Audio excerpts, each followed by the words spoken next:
व्यापार से साम्राज्य तक कंपनी की सत्ता स्थापित होती है। मुगल बादशाहों में औरंगजेब आखिरी शक्तिशाली बादशाह थे। उन्होंने वर्तमान भारत के एक बहुत बड़े हिस्से पर नियंत्रण स्थापित कर लिया था। 1707 में उनकी मृत्यु के बाद बहुत सारे मुगल सूबेदार और बड़े बड़े जमींदार अपनी ताकत दिखाने लगे थे। उन्होंने अपनी क्षेत्रीय रियासतें कायम कर ली थी। जैसे जैसे विभिन्न भागों में ताकतवर क्षेत्रीय रियासतें सामने आने लगी, दिल्ली अधिक दिनों तक प्रभावी केंद्र के रूप में नहीं रह सकी। 18वीं सदी के उत्तरार्ध तक राजनीतिक क्षितिज पर अंग्रेजों के रूप में एक नई ताकत उभरने लगी थी।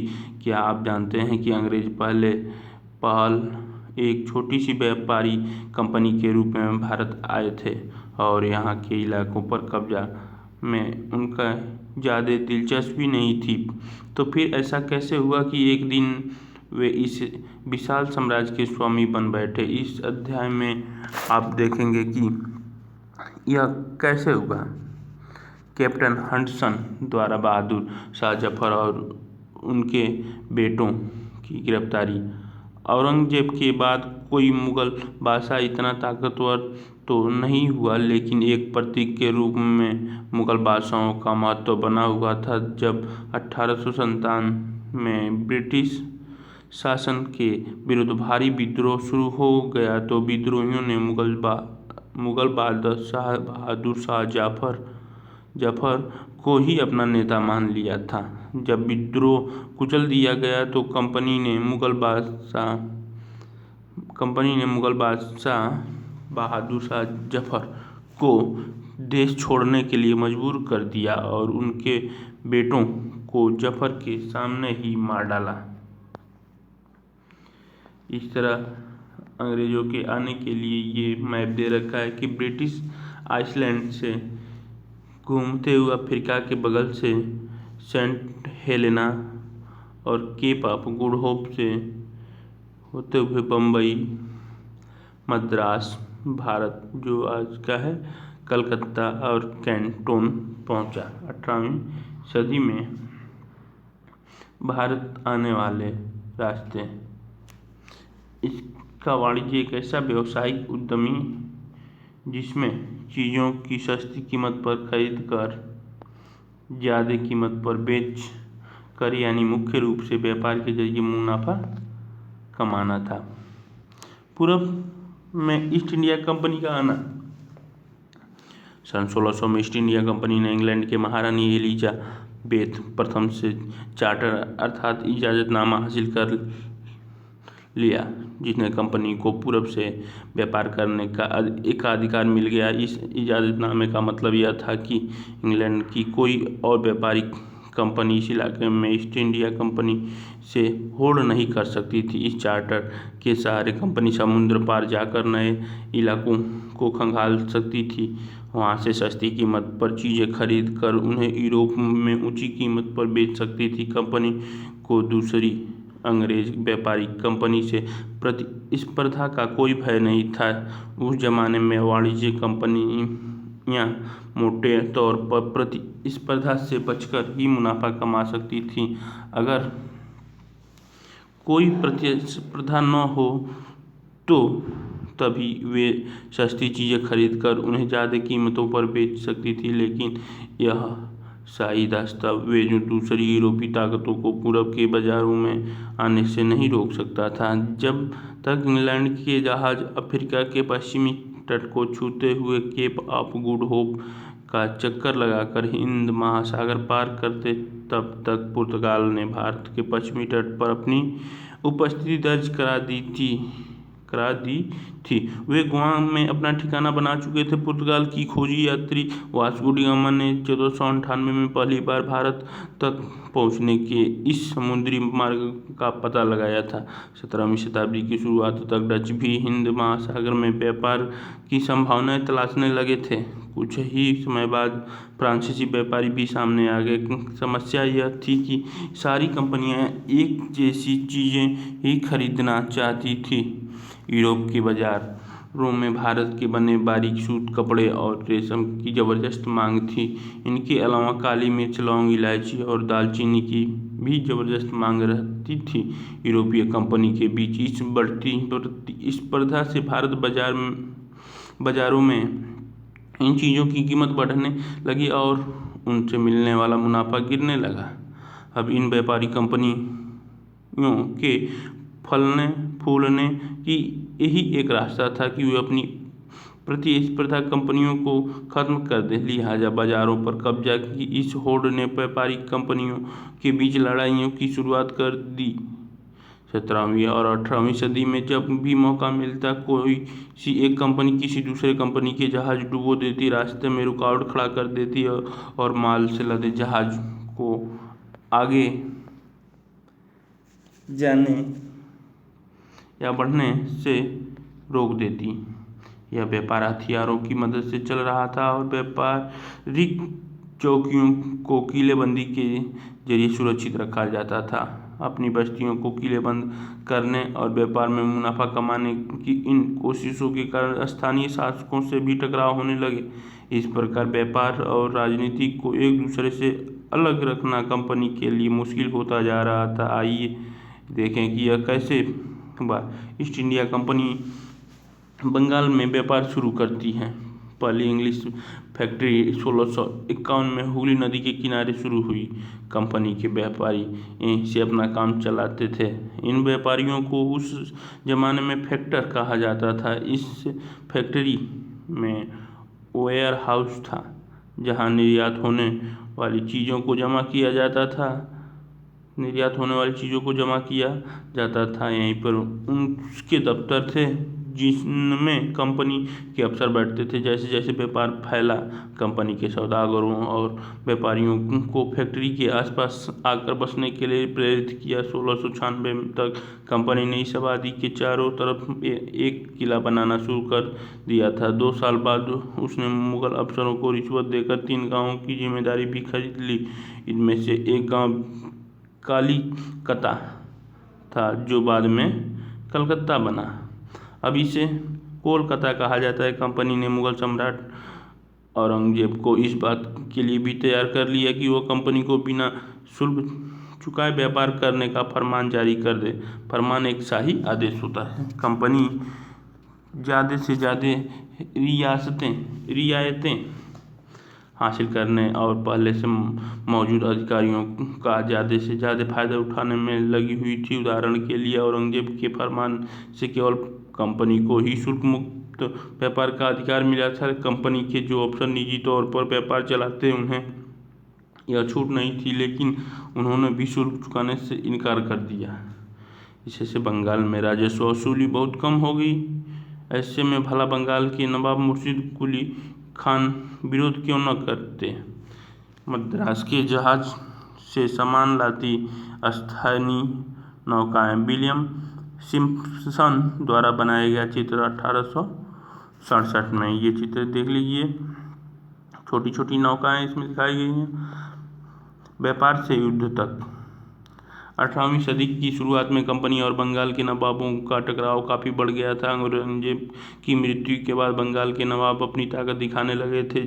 उस समय दूसरी क्षेत्रीय ताकतों की स्थिति भी ऐसी ही थी। मुर्शिद कुली खान के बाद अली वर्दी खान और उसके बाद सिराजुद्दौला बंगाल के नवाब बने। ये सभी शक्तिशाली शासक थे। उन्होंने कंपनी के रियायतें देने से मना कर दिया। व्यापार का अधिकार देने के बदले कंपनी से नजराना मांगे, उसे सिक्के ढालने का अधिकार नहीं दिया और उसकी किलेबंदी को बढ़ाने से रोक दिया। कंपनी पर धोखाधड़ी का आरोप लगाते हुए उन्होंने दलील दी कि उसकी वजह से बंगाल सरकार की राजस्व वसूली कम होती जा रही है और नवाबों की ताकत कमजोर पड़ रही है।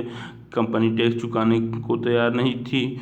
उसके अफसर ने अपमानजनक चिट्ठियां लिखी और नवाबों व उनके अधिकारियों को अपमानित करने का प्रयास किया।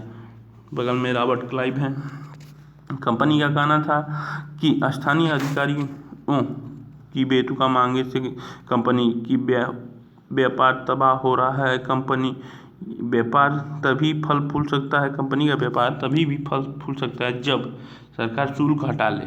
कंपनी को इस बात का यकीन था कि वो अपना व्यापार फैलाने के लिए उस अपनी आबादी बढ़ानी होगी, गांव खरीदने होंगे और किले का निर्माण कराना होगा। ये टकराव दिनों दिन गंभीर होते गए। अंततः इन टकरावों का परिणति प्लासी के प्रसिद्ध युद्ध के रूप में हुआ। कठपुतली यह एक खिलौना होता है जिसे आप धागों के सहारे अपने हिसाब से नचाते हैं। जो व्यक्ति किसी और के इशारे पर चलता है उसे भी मजाक उड़ाने के लिए अक्सर कठपुतली कहा जाता है। प्लासी का युद्ध 1756 में अलीवर्दी खान की मृत्यु के बाद सिराजुद्दौला बंगाल के नवाब बने।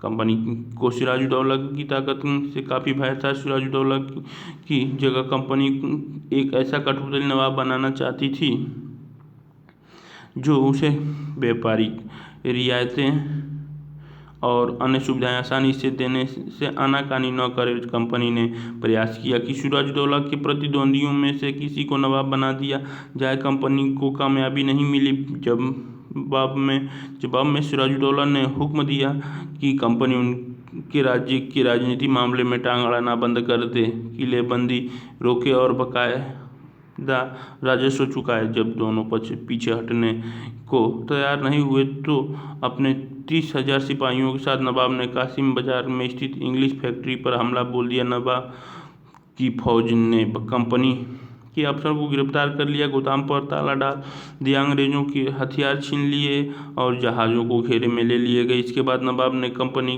के कलकत्ता स्थित किले पर कब्जे के लिए उधर का रुख किया। कलकत्ता के हाथ से निकलने जाने की खबर सुनने पर मद्रास में तैनात कंपनी के अफसर ने भी रॉबर्ट क्लाइव के नेतृत्व में सेनाओं को रवाना कर दिया। इन सेना को नौसैनिक बेड़ों की मदद भी मिल रही थी। इसके बाद क्या आप जानते हैं कि प्लासी का नाम किस तरह पड़ा? दरअसल असली नाम पोलासी था। अंग्रेजों ने इसे बिगाड़कर प्लासी कर दिया था। इस जगह को पोलासी यहाँ पाए जाने वाले पलाश के फूलों के कारण कहा जाता था। पलाश के खूबसूरत लाल फूलों से गुलाल बनाया जाता है जिसका होली पर इस्तेमाल होता है।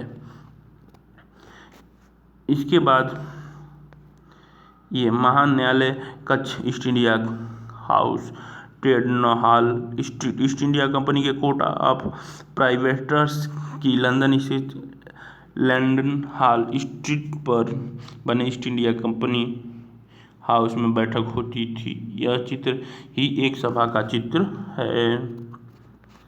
इधर आपके सिराजुद्दौला नवाब के बाद नवाब के साथ लंबे समय तक सौदाबाजी चली। आखिरकार 1757 में रॉबर्ट क्लाइव ने प्लासी के मैदान में सिराजुद्दौला के खिलाफ कंपनी की सेना का नेतृत्व किया। नवाब सिराजुद्दौला की हार का एक बड़ा कारण उसके सेनापति में से एक सेनापति मीर जाफर की कारगुजारियाँ भी थी। मीर जाफर की टुकड़ी ने इस युद्ध में हिस्सा नहीं लिया। रॉबर्ट क्लाइव ने यह कहकर उसे अपने साथ मिला लिया था कि सिराजुद्दौला को हटाकर मीर जाफर को नवाब बना दिया जाएगा। संपन्नता का आश्वासन। इंग्लैंड के लोग ईस्ट इंडिया कंपनी के शासकीय महत्वाकांक्षाओं को संदेश और अविश्वास से देखते थे। प्लासी के लड़ाई के बाद रॉबर्ट क्लाइव ने अंग्रेज सम्राट के एक मुख्य विदेशी मंत्री विलियम पिंट्स को 7 जनवरी 1759 को कलकत्ता से यह चिट्ठी भेजी थी। लेकिन इतनी विशाल सत्ता एक वाणिज्य कंपनी के लिए बहुत बड़ी बात होगी। मैं खुद यह सोचकर अभिभूत हूँ कि इन समृद्ध रियासतों पर पूरा कब्जा हासिल करने में कोई परेशानी नहीं आएगी। अब मैं यह फैसला आप पर छोड़ता हूँ कि क्या सालाना 20 लाख स्टर्लिंग की आमदनी और 3 प्रांतों का कब्जा कोई ऐसी चीज़ है जिस पर इतना शोर मचाना उचित हो। प्लासी की जंग इसलिए महत्वपूर्ण मानी जाती है क्योंकि भारत में यह कंपनी की पहली बड़ी जीत थी। प्लासी की जंग के बाद सिराजुद्दौला को मार दिया गया और मीर जाफर नवाब बना। कंपनी अभी भी शासन की जिम्मेदारी संभालने को तैयार नहीं थी। उसका मूल उद्देश्य तो व्यापार को फैलाना था। अगर यह काम स्थानीय शासकों की मदद से बिना लड़ाई लड़े ही किया जा सकता था तो किसी राज्य को सीधे अपने कब्जे में लेने का क्या ज़रूरत थी। जल्द ही कंपनी को एहसास होने लगा कि यह रास्ता भी आसान नहीं है। कठपुतली नवाब भी हमेशा कंपनी के इशारों पर नहीं चलते थे। आखिरकार उन्होंने भी तो अपनी प्रजा की नज़र में सम्मान और संप्रभुता का दिखावा करना पड़ता था। तो फिर कंपनी क्या करती। मीर जाफर ने कंपनी का विरोध किया तो कंपनी ने उसे हटाकर मीर कासिम को नवाब बना दिया। जब मीर कासिम परेशान करने लगा तो बक्सर की लड़ाई 1764 में भी उसे को भी हराना पड़ा। उसे बंगाल से बाहर कर दिया गया और मीर जाफर को दोबारा नवाब बनाया गया। अब नवाब को हर महीने 5 लाख रुपए कंपनी को चुकाने थे। कंपनी अपने खर्चे से निपटने, व्यापारिक जरूरतों तथा अन्य खर्चों को पूरा करने के लिए और पैसा चाहती थी। कंपनी और ज़्यादा इलाके तथा ज़्यादा कमाई चाहती थी। 1765 में जब मीर जाफर की मृत्यु हुई तब तक कंपनी के इरादे बदल चुके थे। कठपुतली नवाबों के साथ अपने खराब अनुभवों को देखते हुए क्लाइव ने ऐलान किया कि अब हमें खुद ही नवाब बनना पड़ेगा। आखिरकार 1765 में मुगल सम्राट ने कंपनी को ही बंगाल प्रांत का दीवान नियुक्त कर दिया। दीवानी मिलने के कारण कंपनी को बंगाल के विशाल राजस्व संसाधन पर नियंत्रण मिल गया था। इस तरह कंपनी की एक पुरानी समस्या हल हो गई थी। 18वीं सदी की शुरुआत से ही भारत के साथ उसका व्यापार बढ़ता जा रहा था, लेकिन उसे भारत में ज़्यादातर चीज़ें ब्रिटेन से लाए गए सोने और चांदी के बदले ही खरीदनी पड़ती थी। इसकी वजह ये थी कि उस समय ब्रिटेन के पास भारत में बेचने के लिए कोई चीज़ नहीं थी। प्लासी की जंग के बाद ब्रिटेन से सोने की निकासी कम होने लगी और बंगाल की दीवानी मिलने के बाद तो ब्रिटेन से सोने लाने की ज़रूरत ही नहीं रही। अब भारत से होने वाली आमदनी के सहारे ही कंपनी अपने खर्चे चला सकती थी। इस कमाई से कंपनी भारत में सूती और रेशमी कपड़े खरीद सकती थी और अपनी फौजों को संभाल सकती थी और कलकत्ते में किले और दफ्तरों के निर्माण की लागत उठा सकती थी। ये दे रखा है नवाब की शिकायतें। 1733 में बंगाल के नवाब ने इंग्लिश कंपनी के बारे में कहा था। जब वे पहली बार हमारे देश आए थे तो उन्होंने सरकार के सामने विनती करते हुए कहा था कि उन्हें एक फैक्ट्री बनाने के लिए थोड़ी सी ज़मीन दे दीजिए। और उन्हें वह ज़मीन तो मिल गई, पर उन्होंने तो वहाँ मजबूत किला ही खड़ा कर डाला। उसके चारों तरफ गड्ढे बना दिए जो नदी से जुड़ते हैं। दीवारों पर उन्होंने न जाने कितने तोपें तैनात कर दी। उन्होंने बहुत सारे सौदागरों और अन्य लोगों को अपने मातहत रहने के लिए तैयार कर लिया है और वह 1 लाख रुपए राजस्व वसूल कर रहे हैं और असंख्य औरतों और मर्दों को उनके ही देश में गुलाम बनाकर लूट खसोट कर रहे हैं। कंपनी के अफसर नवाब बन बैठे। नवाब बनने का क्या मतलब था। इसका एक मतलब यही था कि कंपनी के पास अब सत्ता और ताकत थी, लेकिन इसके कुछ और फायदे भी थे। कंपनी का हर कर्मचारी नवाबों की तरह जीने का ख्वाब देखने लगा।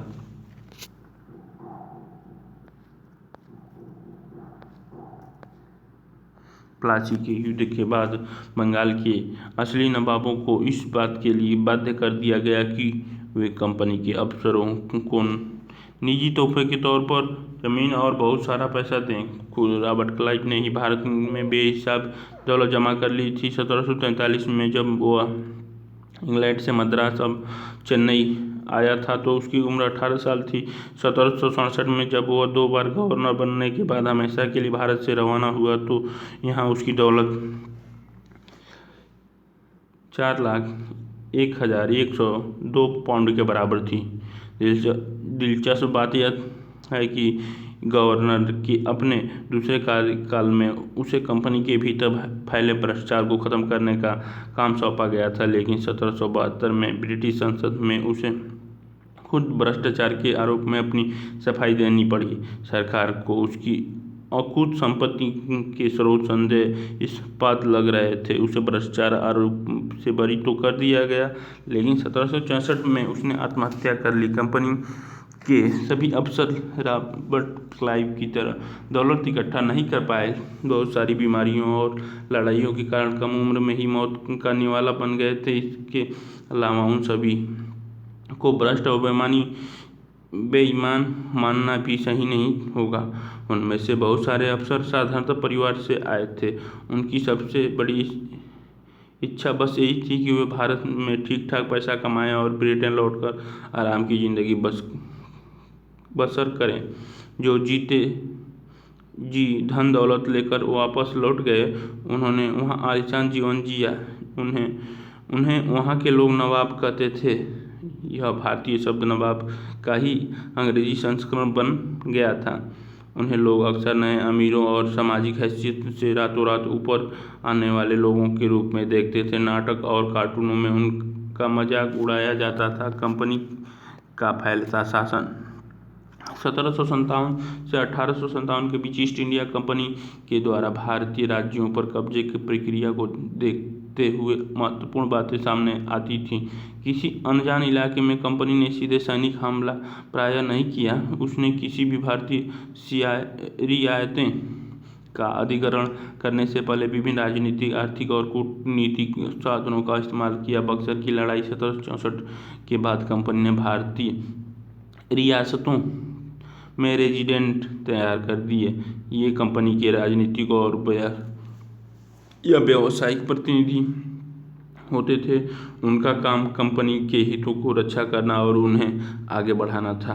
रेजिडेंट के माध्यम से कंपनी के अधिकारी भारतीय राज्यों के भीतर मामलों में भी दखल देने लगे थे। अगला राजा कौन होगा, किस पद पर किसको बिठाया जाएगा, किस तरह की चीज़ें भी कंपनी के अफसर ही तय करना चाहते थे। कई बार कंपनी ने रियासतों पर सहायक संधि भी थोप दी। जो रियासत इस बंदोबस्त को मान लेती थी, उसे अपनी स्वतंत्र सेनाएं रखने का अधिकार नहीं रहता था। उसे कंपनी की तरफ से सुरक्षा मिलती थी। क्लाइव खुद को कैसे देखता था? संसद की एक समिति के सामने सुनवाई के दौरान क्लाइव ने कहा था कि प्लासी की लड़ाई के बाद उसने जबरदस्त स्वयं का परिचय दिया। आइए देखते हैं उसने क्या कहा। उस स्थिति की कल्पना कीजिए जहां प्लासी की जीत ने मुझे ला खड़ा कर दिया था। एक ताकतवर राजा मेरे इशारों पर चल रहा था। एक संपन्न शहर मेरे दया पर था। उसके सबसे दौलतमंद महाजन मेरी एक एक मुस्कुराहट के लिए एक दूसरों की गिरेबान खींच रहे थे। मैं ऐसे खजानों के बीच से गुजर रहा था जो सिर्फ मेरे लिए खुले हुए थे। एक तरफ सोना और दूसरी तरफ जेवरात थे। अध्यक्ष महोदय, मैं खुद इस संयम को देखकर खुद हैरान हूँ। गतिविधि कल्पना कीजिए कि आप कंपनी के एक युवा अफसर हैं और कुछ महीनों के लिए भारत आए हैं। अब इंग्लैंड में रहने वाली अपनी माँ के नाम एक चिट्ठी लिखकर उन्हें अपनी ऐशो आराम भरी जिंदगी के बारे में बताएं और उसकी तुलना ब्रिटेन में अपने पुराने जीवन से करें थी। और सहायक सेना के रखरखाव के लिए वह कंपनी को पैसे देती थी। अगर भारतीय शासक रकम अदा करने में चूक जाते थे तो जुर्माने के तौर पर उनकी इलाका कंपनी अपने कब्जे में ले लेती थी। उदाहरण के लिए, जब रिचर्ड वेलजली गवर्नर जनरल 1758 से 1805 था, तो उस समय अवध के नवाब को 1801 में अपना आधा इलाका कंपनी को सौंपने के लिए मजबूर किया गया, क्योंकि नवाब सहायक सेना के लिए पैसे अदा करने में चूक गए थे। इसके आधार पर हैदराबाद के भी कई इलाके छीन लिए गए। अपने बेटों ये रेजिडेंटी में दिखा रखा कि अपने बेटों और ब्रिटिश रेजिडेंटी के साथ खड़े नवाब सिराजुद्दौला टीली कैटल द्वारा बनाया गया चित्र। 1772 बक्सर की लड़ाई के बाद हुई संधियों के फलस्वरूप नवाब सिराजुद्दौला के ज़्यादातर अधिकार छीन लिए गए थे, लेकिन यहाँ पर वह रेजिडेंटी के सामने अपना चिर परिचित शाही शान शौकत के साथ दिखाई दे रहे हैं। रेजिडेंटी की ताकत क्या होती थी? कंपनी द्वारा नियुक्त किए गए रेजिडेंट्स के बारे में स्कॉटलैंड के प्रसिद्ध अर्थशास्त्री एवं राजनीतिक दार्शनिक जेम्स मिल ने यह कहा था, दरअसल रेजिडेंट रियासत का राजा होता है। हम उसे हस्तक्षेप की मनचाही निषेधाज्ञा के तहत काम करने की छूट देते हैं जब तक स्थानीय राजा पूरी तरह अधीनस्थ रहता है और रेजिडेंट यानी ब्रिटिश सरकार के माफिक काम करता है तो चीज़ें आराम से चलती रहती हैं। शासन के कामों में रेजिडेंट की दखलंदाजी के बिना सब कुछ चल रहा है। जब भी कुछ अलग तरह का घटता है, जब भी राजा कोई ऐसा रास्ता अपनाता है जिसे ब्रिटिश सरकार गलत मानती है तो टकराव और उथल पुथल पैदा हो जाती है। टीपू सुल्तान, शेर-ए-मैसूर। टीपू सुल्तान को शेर-ए-मैसूर भी कहा जाता है। जब टीपू सुल्तान फोटो में भी हैं, जब कंपनी को अपने राजनीतिक और आर्थिक हितों पर खतरा दिखाई दिया तो कंपनी ने प्रत्यक्ष सैनिक टकराव का रास्ता भी अपनाया। दक्षिण भारतीय राज्य मैसूर के उदाहरण से यह बात समझी जा सकती है। हैदर अली शासन काल 1761 से 1782 और उनके विख्यात पुत्र टीपू सुल्तान का शासन 1782 से 1799 जैसे शक्तिशाली शासकों के नेतृत्व में मैसूर काफ़ी ताकतवर हो चुका था। मालाबार के तट पर होने वाले व्यापार मैसूर रियासत के नियंत्रण में था, जहां से कंपनी काली मिर्च और इलायची खरीदती थी। 1785 में टीपू सुल्तान ने अपनी रियासत में पड़ने वाले बंदरगाहों से चंदन की लकड़ियां, काली मिर्च और इलायची के निर्यात रोक दिया। सुल्तान ने स्थानीय सौदागरों को भी कंपनी के साथ कारोबार करने से रोक दिया था। टीपू सुल्तान ने भारत में रहने वाले फ्रांसीसी व्यापारियों से घनिष्ठ संबंध विकसित किए और उनकी मदद से अपनी सेना का आधुनिकीकरण किया। आधुनिकीकरण करने के बाद टीपू सुल्तान के बेटों को बंधक के रूप में कॉर्नवालिस के सामने पेश किया जा रहा था। डेनियल आर्म द्वारा चित्र 1793 में कंपनी की फौज को हैदर अली और टीपू सुल्तान ने कई बार युद्ध में हराया था, लेकिन 1792 में मराठों, हैदराबाद के निजाम और कंपनी की संयुक्त फौजों के हमले के बाद टीपू सुल्तान को अंग्रेजों से संधि करनी पड़ी। इस संधि के तहत उनके 2 बेटों को अंग्रेजों ने बंधक के रूप में अपने पास रख लिया। ब्रिटिश चित्रकारों को ऐसे संदेश की तस्वीर बनाने में मजा आता था जिनमें अंग्रेजों की सत्ता की विजय दिखाई देती थी। दोनों में 2 बेटे उसके गुलाम किए गए हैं, चित्र में दिखाए गए। सुल्तान ने इन कदमों से अंग्रेज आग बबूले हो गए। उन्हें हैदर अली और टीपू सुल्तान बहुत महत्वाकांक्षी, घमंडी और खतरनाक दिखाई देते थे। अंग्रेजों को लगता था कि ऐसे राजाओं को नियंत्रित करना और कुचलना जरूरी है। फलस्वरूप मैसूर के साथ अंग्रेजों की 4 बार जंग हुई। एक 1767 से 1769 पे, एक 1780 से 1784, तीसरा 1790 से 92 और चौथा 1793। श्रीरंगपट्टम की आखिरी जंग में कंपनी को सफलता मिली। अपनी राजधानी की रक्षा करते हुए टीपू सुल्तान मारे गए और मैसूर का काज पुराने वेडिया राजवंश के हाथों में सौंप दिया गया। इसके साथ ही मैसूर पर भी सहायक संधि थोप दी गई। टीपू सुल्तान की कहानी, राजाओं की छवि अक्सर जनश्रुतियों से भी बनती थी। प्रचलित किस्सों में उनकी ताकत का खूब यशगान किया जाता था। 1782 में मैसूर के राजा बने टीपू सुल्तान के बारे में कहा जाता है कि एक बार वे अपनी फ्रांसीसी दोस्त के साथ जंगल में शिकार खेलने गए थे। वहाँ एक शेर उनके सामने आ गया। उनकी बंदूक ने मौके के साथ नहीं दिया और कटार भी जमीन पर गिर गई। फिर भी टीपू ने निहत्थे ही शेर का मुकाबला किया और आखिरकार काट कर उठा लिया। अंत में उन्होंने शेर को मार गिराया। इसी के बाद से उन्हें शेर-ए-मैसूर कहा जाने लगा था। उनकी राजसी झंडे पर भी शेर की तस्वीर होती थी। टीपू का खिलौना शेर। यह टीपू के एक विशालकाय मशीनी खिलौने की तस्वीर है। इसमें यह नकली शेर यूरोपीय सिपाही को दबाए हुए है। जब इसका हैंडल घुमाया जाता था तो नकली सेल दहाड़ता था और सिपाही के भीतर से चीख की आवाज़ आती थी। अभी यह खिलौना शेर लंदन स्थित विक्टोरिया एंड एल्बर्ट म्यूजियम में रखा है। 4 मई 1799 को जब अपनी राजधानी श्रीरंगपट्टनम की रक्षा करते हुए टीपू सुल्तान की मृत्यु हो गई तो अंग्रेज इस खिलौने को भी अपने साथ ले गए। मराठों से लड़ाई। कल्पना कर लीजिए कि आपको श्रीरंगपट्टनम के युद्ध और टीपू सुल्तान की मौत के बारे में खबर देने वाले 2 पुराने अखबार मिलते हैं। एक अखबार ब्रिटेन का है और दूसरा मैसूर का। दोनों अखबारों के इन घटनाओं के बारे में एक एक सुर्खियां लिखिए। मराठों से लड़ाई की 18वीं शताब्दी के आखिरी में कंपनी मराठों की ताकत को भी काबू और ख़त्म करने के बारे में सोचने लगी थी। 1761 में पानीपत की तीसरी लड़ाई में हार के बाद दिल्ली से देश का शासन चलाने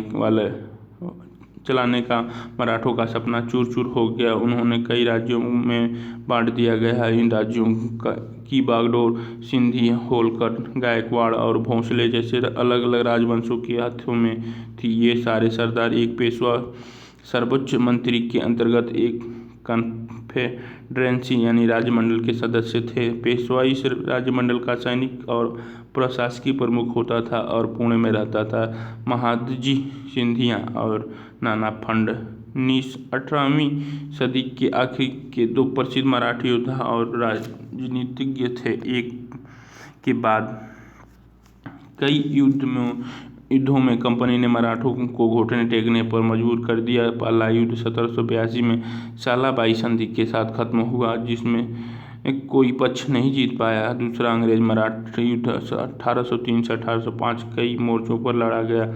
इसका नतीजा यह हुआ कि उड़ीसा और यमुना के उत्तर में स्थित आगरा व दिल्ली सहित कई भूभाग अंग्रेजों के कब्जे में आ गए। अंततः 1817 से 1819 के तीसरे अंग्रेज मराठा युद्ध में मराठों की ताकत को पूरी तरह कुचल दिया गया। पेशों को पुणे से हटाकर कानपुर के पास बिट्ठू में पेंशन पर भेज दिया गया। अब बिंद के दक्षिण में स्थित पूरे भूभाग पर कंपनी का नियंत्रण हो चुका था। ये कन्फ्रेंसी मतलब एक गठबंधन। ये लॉर्ड हेस्टिंग सर्वोच्चता का दावा। उपरोक्त विवरण से स्पष्ट है कि 19वीं सदी की शुरुआत से ही कंपनी क्षेत्रीय विस्तार की आक्रामक नीति पर चल रही थी। लॉर्ड हेस्टिंग 1813 से 1823 तक गवर्नर जनरल के नेतृत्व में सर्वोच्चता की एक नई नीति शुरू की गई। कंपनी का दावा था कि उसकी सत्ता सर्वोच्च है, इसीलिए वह भारतीय राज्यों से ऊपर है। अपने हितों की रक्षा के लिए वह भारतीय रियासतों का अधिग्रहण करने या उनको अधिग्रहण की धमकी देने का अधिकार अपने पास मानती थी।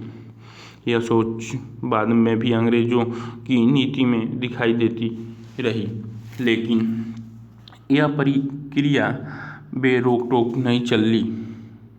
उदाहरण के लिए जब अंग्रेजों ने कित्तूर फिलहाल कर्नाटक में एक छोटे से राज्य को कब्जे में लेने का प्रयास किया तो रानी चेन्नम्मा ने हथियार उठा लिया और अंग्रेजों के खिलाफ आंदोलन छेड़ दी। 1824 में उन्हें गिरफ्तार किया गया और 1829 में जेल में ही उनकी मृत्यु हो गई। चेन्नम्मा के बाद कित्तूर स्थित संगोली की एक गरीब चौकीदार रेयन्ना ने यह प्रतिरोध जारी रखा। चौतरफा समर्थन और सहायता से उन्होंने बहुत सारे ब्रिटिश शिविरों और दस्तावेजों को नष्ट कर दिया था। आखिरकार उन्हें भी अंग्रेजों ने पकड़कर 1830 में फांसी पर लटका दिया। प्रतिरोध के ऐसे कई दूसरे उदाहरण आप किताबों में आगे पढ़ेंगे। कित्तूर रानी चेन्नम्मा की स्मृति में बनाई गई मूर्ति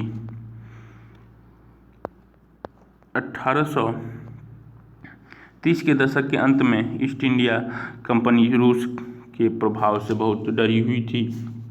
कंपनी को भय था कि कहीं रूस का प्रभाव पूरे एशिया में फैलकर उत्तर पश्चिम से भारत को भी अपने चपेट में न ले ले। इसी डर से चलते अंग्रेज अब उत्तर पश्चिम भारत पर अपना नियंत्रण स्थापित करना चाहते थे। उन्होंने 1838 से 1842 के बीच अफगानिस्तान के साथ एक लंबी लड़ाई लड़ी और प्रत्यक्ष कंपनी शासन स्थापित कर लिया। 1843 में संधि भी कब्जे में आ गए। इसके बाद पंजाब की बारी थी। यहाँ महाराजा रणजीत सिंह ने कंपनी की दाल नहीं गलने दी। 1839 में उनकी मृत्यु के बाद इस रियासत के साथ 2 लंबी लड़ाइयाँ हुई और आखिरकार 1849 में अंग्रेजों ने पंजाब को भी अधिग्रहण में ले लिया। विलय नीति अधिग्रहण की आगपन के बीच गवर्नर जनरल बने लॉर्ड डलहौजी के शासनकाल में चली। लॉर्ड डलहौजी ने एक नई नीति अपनाई जिसे विलय नीति के नाम दिया गया। यह सिद्धांत इस तर्क पर आधारित था कि अगर किसी शासक की मृत्यु हो जाती है और उसका कोई पुरुष वारिस नहीं है तो उसकी रियासत हड़प कर ली जाएगी, यानी कंपनी के भूभाग का हिस्सा बन जाएगी। इस सिद्धांत के आधार पर एक के बाद कई रियासतें 1848 में संबलपुर 1850, उदयपुर 1852, नागपुर 1853 और झांसी 1854 अंग्रेजों के हाथ में चली गई। ये महाराजा रणजीत सिंह का दरबार दिखाया गया है। महाराजा रणजीत सिंह बैठे हुए हैं। आखिरकार 1856 में कंपनी ने अवध को भी अपने नियंत्रण में ले लिया। इस बार अंग्रेजों ने एक नया तर्क दिया। उन्होंने कहा कि अवध की जनता के नवाब को कुशासन से आज़ाद कराने के लिए कर्तव्य से बंधे हुए हैं, इसीलिए वे अवध पर कब्जा करने को मजबूर हैं। अपने प्रिय नवाब को जिस तरह से गद्दी से हटाया गया उसे देख कर लोगों में गुस्सा भड़क उठा और अवध के लोगों को भी 1857 के महान विद्रोह में शामिल हो गए। गतिविधि कल्पना कीजिए कि आप नवाब के भतीजे हैं। आपको बचपन से ही एहसास कराया गया है कि एक दिन आप राजगद्दी संभालेंगे। अब आपको पता चलता है कि विलय नीति के कारण अंग्रेज आपको राजा नहीं बनने देंगे। आपको कैसा लगेगा? राजगद्दी पाने के लिए आप क्या करेंगे? संबलपुर के वीर सुरेंद्र साय का चित्र दिया गया है। संबलपुर के वीरेंद्र सुरेंद्र की। लाहौर, दिल्ली, काठमांडू, लखनऊ, बनारस, कोलकाता, बड़ौदा, बम्बई, पूना, हैदराबाद, गोवा, मैसूर, मद्रासी, ये बंगाल की खाड़ी, हिंद महासागर। पीला वाला जो दिखाया गया ब्रिटिश शासन के अधीन क्षेत्र था। जो ब्रिटिश शासन के अधीन क्षेत्र नहीं थे लाल वाले, ये भारत में 1797 की बात थी। और यही भारत 1840 ईस्वी में जो पीला वाला दिखाया गया है वो ब्रिटिश शासन के अधीन क्षेत्र आ गया। लाल वाला ब्रिटिश क्षेत्र के शासन अधीन नहीं था। तो इसमें लाहौर नहीं था, दिल्ली नहीं था, लखनऊ हो गया, काठमांडू नहीं था, बनारस हो गया था, कलकत्ता हो गया था, हैदराबाद नहीं था, बम्बई हो गया था, उनके बाद गोवा भी हो गया, मैसूर नहीं था, मद्रास हो गया था। अब यही चित्र देखिए 1897 में पीला वाला ब्रिटिश क्षेत्र के अधीन हो गया और क्षेत्र में जो ब्रिटिश शासन के अधीन क्षेत्र नहीं थे। तो इसमें लाहौर हो गया था, दिल्ली भी थोड़ा बहुत हो गई, लखनऊ हो ही गया था, काठमांडू नहीं हुआ, बनारस हो गया था, कोलकाता हो गया, बड़ौदा नहीं हुआ था, बम्बई तो पहले से हो गई थी, पूना भी हो गया, गोवा भी हो गया, मैसूर नहीं हुआ, हैदराबाद नहीं हुआ था, मद्रास हो गया था 1897 में। ABC में अंग्रेजों की फैलती सत्ताएं इन नक्शों को भारत के वर्तमान राजनीति नक्शे के साथ रख कर देखें। तीनों नक्शे में उन इलाकों की पहचान करें जो ब्रिटिश शासन के अंतर्गत नहीं थे। तीनों नक्शे में अंग्रेजों की बढ़ती सत्ता दिखाई गई है।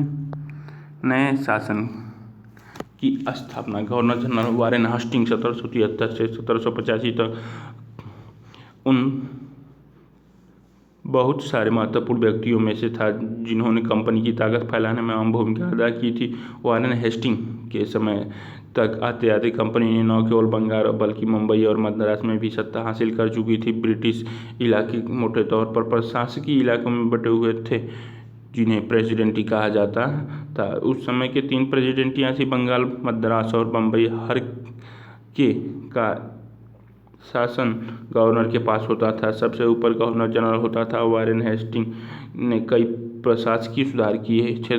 न्याय के क्षेत्र में उसके सुधार खासतौर से उल्लेखनीय थे। 1772 से एक नई न्याय व्यवस्था स्थापित की गई। इस व्यवस्था में प्रावधान किया गया कि हर जिले में 2 अदालतें होंगी, फौजदारी अदालत और दीवानी अदालत। दीवानी अदालत के मुखिया यूरोपीय जिला कलेक्टर होते थे। मालवी और हिंदू पंडित उनके लिए भारतीय कानूनों की व्याख्या करते थे। फौजदारी अदालतों में भी काजी और मुफ्ती के अंतर्गत थी, लेकिन वे कलेक्टर की निगरानी में काम करते थे। काजी एक न्यायाधीश, मुफ्ती मुस्लिम समुदाय का एक न्यायविद जो कानूनों की व्याख्या करता हो। काजी इस व्याख्या के आधार पर फैसले सुनाता है। महाभियोग, जब इंग्लैंड के हाउस ऑफ कॉमन्स में किसी व्यक्ति के खिलाफ दुराचरण का आरोप लगाया जाता है तो हाउस ऑफ लॉर्ड्स, संसद की ऊपरी सदन में उस व्यक्ति के खिलाफ मुकदमा चलता है। इसे महाभियोग कहा जाता है। ये हाउस ऑफ वारेन हेस्टिंग पर मुकदमा आरजी पोलार्ड द्वारा चित्रित 1789। जब वारेन हेस्टिंग 1785 में इंग्लैंड लौटा तो एडमंड बर्के ने उस पर बंगाल का शासन सही ढंग से न चलाने का आरोप जड़ दिया। इस आरोप में चलते हेस्टिंग पर ब्रिटिश संसद में महाभियोग का मुकदमा चलाया गया, जो 7 साल चला। एक बड़ी समस्या यह थी कि ब्राह्मण पंडित धर्मशास्त्र की अलग अलग शाखाओं के हिसाब से स्थानीय कानूनों की अलग अलग व्याख्या कर देते थे।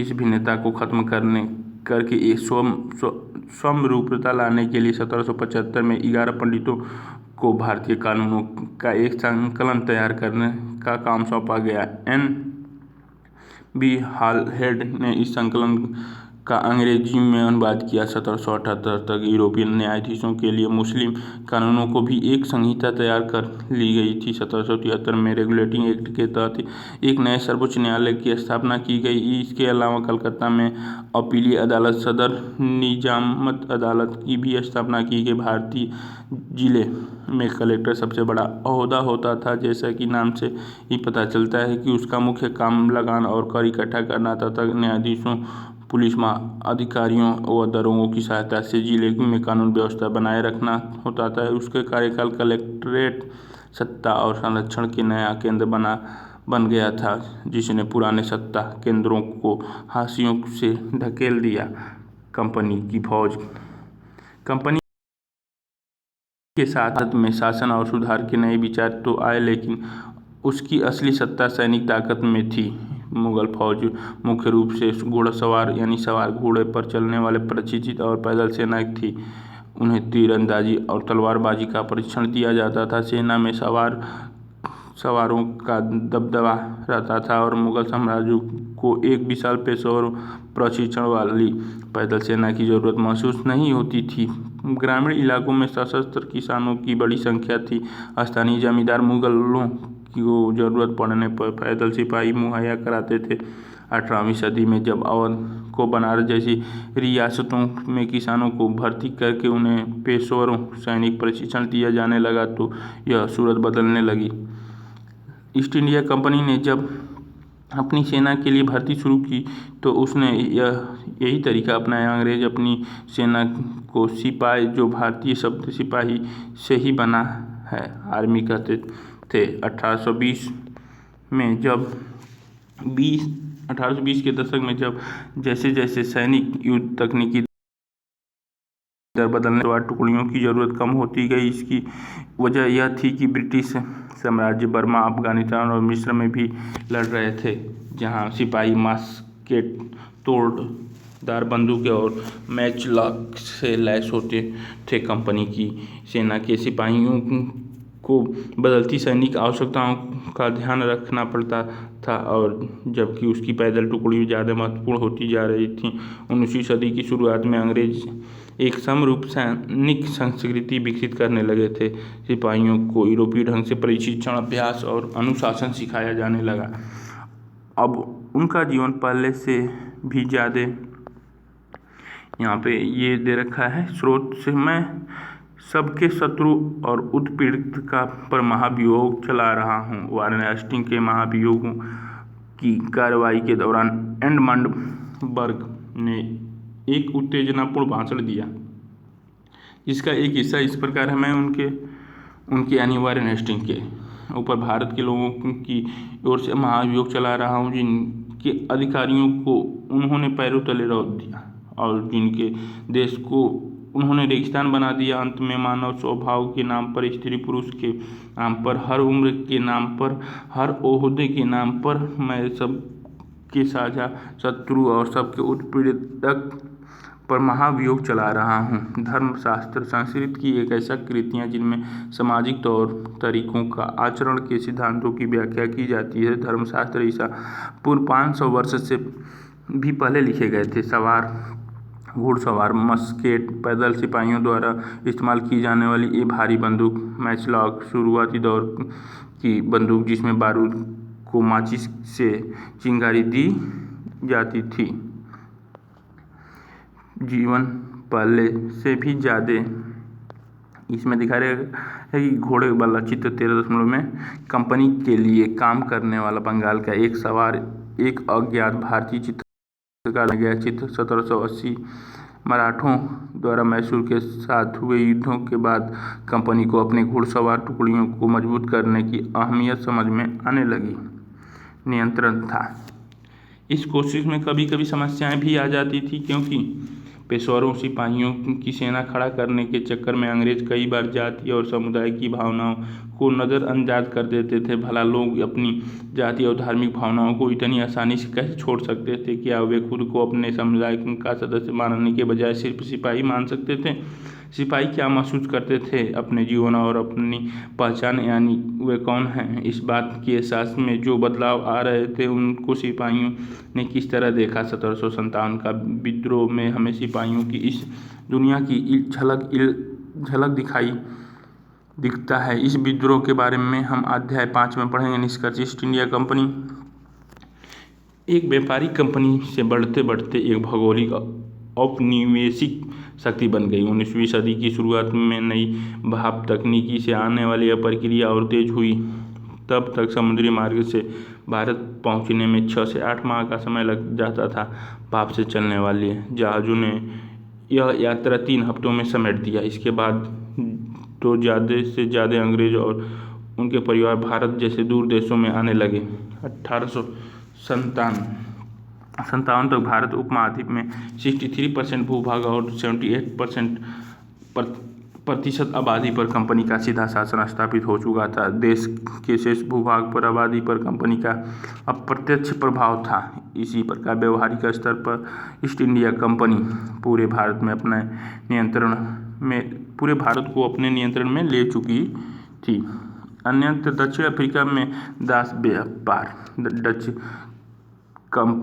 डच व्यापारी 17वीं सदी में दक्षिण अफ्रीका पहुंचे। जल्द ही दास व्यापार शुरू हो गया। लोगों को बंधक बनाकर जंजीरों में बांधकर दास बाजारों में बेचे जाने लगा। 1834 में दास प्रथा के अंत के समय अफ्रीका के दक्षिणी सिरे पर स्थित केस में निजी स्वामित्व में दासों की संख्या 36,774 थी। 1824 में केप आने वाली एक यात्री ने वहाँ होने वाली नीलामी को आंखों देखो ब्यौरा प्रस्तुत किया। यह मालूम होने पर कि पशुओं कृषि उत्पादों की नीलामी होने वाली है, हमने अपनी गाड़ी नए बैल खरीदने के लिए रोक ली है। नीलामी के माल में एक स्त्री दास और उनके 3 बच्चे थे। किसान ने पशुओं के सामने ही उन्हें परखा। उन्हें अलग अलग खरीदारों को बेच दिया गया। माँ ने चिंता, वेदना और आंसू भरी आंखों से बच्चों की तरफ देखा। दुखी बच्चे व्याकुल माँ बाप से चिपक गए। यह दृश्य दिल को पिघलाने वाला था। इसके विपरीत मौजूदा दर्शकों के चेहरे हंसते हुए और असंवेदनशील थे। नाइजल वर्डन द्वारा लिखित the changes that bind us, the history of slavery at the Cape, 1896 में ये डायग्राम दिखाया गया है।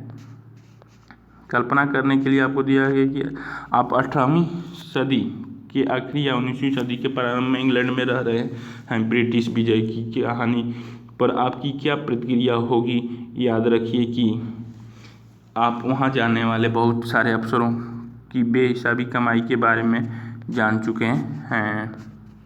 ये क्वेश्चन आंसर कंप्लीट हो जाएगा।